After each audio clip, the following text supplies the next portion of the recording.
লাভালাভৰ কাৰণে মুখ্যমন্ত্ৰীয়ে সেইবোৰ কথা নুশুনি এই নিপীড়িত নিৰ্যাতিত যুগ যুগ ধৰি বসবাস কৰি থকা এই গৃহহীন ভূমিহীন কৰে গহৰীয়া পীড়িত মানুহৰ ওপৰত এটা দানৱপৰাধী অত্যাচাৰ চলাই আছে।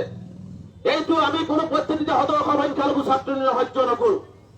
আমাৰ স্পষ্ট দাবী, আজি আমি ৰাজ্যজুৰি প্ৰতিবাদ সাব্যস্ত কৰিছো। মুখ্যমন্ত্ৰী ডাঙৰীয়াক আজি এই ধুবুৰী জিলাৰ পৰা এটা কথা স্পষ্ট বাৰ্তা দিব বিচাৰিছো, আপোনাৰ যদি এই নিৰ্মম অত্যাচাৰ বন্ধ নহয়, স্বতঃস্ফূৰ্তভাৱে সংখ্যালঘু ৰাইজ ৰাজপথত ওলাই আহি নিজৰ জীৱন আৰু সম্পত্তিৰ নিৰাপত্তা নিজে লোৱাৰ দায়িত্ব গ্ৰহণ কৰিব।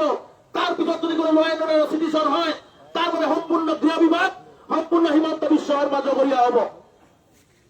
মই অসমৰ সংখ্যালঘু ৰাইজক আহ্বান জনাইছো, এইখন চৰকাৰে যি দানৱপৰাধী কৰিছে, যি ধৰণে মানুহৰ জীৱন আৰু সম্পত্তিৰ নিৰাপত্তা নোহোৱা কৰি পেলাইছে, কম কম শিশুসকলক মুকলিয়াকৈ ঘৰতলত থৈছে, আজিও এজনক আত্মহত্যা কৰিবলৈ বাধ্য কৰাইছে, ইয়াৰ বিৰুদ্ধে ৰাজপথত সংগ্ৰাম হ'ব লাগিব, ৰাজপথত আমি ওলাই আহিব লাগিব। আমি আজি যদিও গৰম, আমাতকে বেছি গৰমত কিন্তু এই উচ্ছাদিত হিমন্ত বিশ্ব শৰ্মা ডাঙৰীয়াৰ অত্যাচাৰৰ বলি হোৱা এই ভুক্তভোগীসকলে আজি বহুত কষ্টত আছে। এইখিনি কথা কিন্তু আমি সকলোৱে গম পাব লাগিব।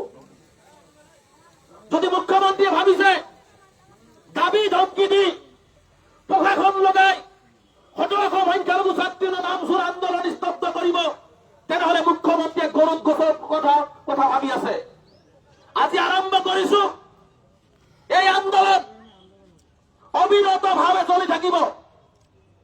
যদি প্ৰয়োজন হয়, আমি দিল্লীৰ পৰা ঘূৰি আহি 20 তাৰিখৰ পিছত মই সৰ্বস্তৰ বৰাক পাহাৰ ব্ৰহ্মপুত্ৰ ধুবুৰী টু শদিয়াৰ প্ৰতিজন সংখ্যালঘু ৰাইজক আহ্বান জনাই গৈছো যে আমি আমাৰ জীৱনৰ নিৰাপত্তাৰ কাৰণে, সম্পত্তিৰ নিৰাপত্তাৰ কাৰণে, আমাৰ ল'ৰা ছোৱালীৰ অধিকাৰৰ কাৰণে আমি এটা দিন আহ্বান দিম আৰু আমি সকলোৱে ৰাজপথলৈ ওলাই আহি আমি ৰাজপথত শুই পৰিম আৰু চাওঁ মুখ্যমন্ত্ৰীয়ে তেওঁৰ বুলডোজাৰ কেনেকে চলায়।